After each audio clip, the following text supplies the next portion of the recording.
Can the members speak to those people that voted, the boomers that voted for this Prime Minister, expecting a more responsible Prime Minister?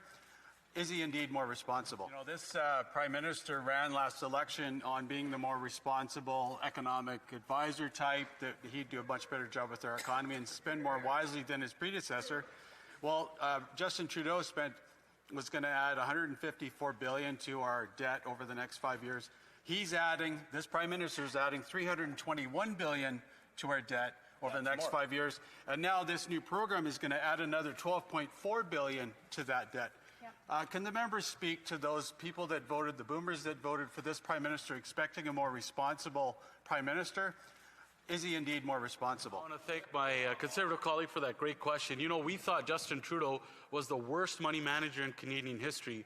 This Prime Minister said, hold my champagne, watch what I do. And what he did was double the deficit.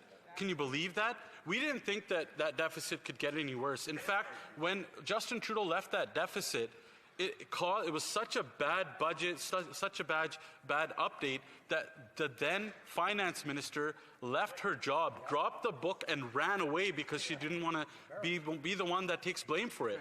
But then this Prime Minister came along and said, watch what I do. And he doubled that deficit. What did that do? It gave Canadians the highest inflation, food inflation in the G7.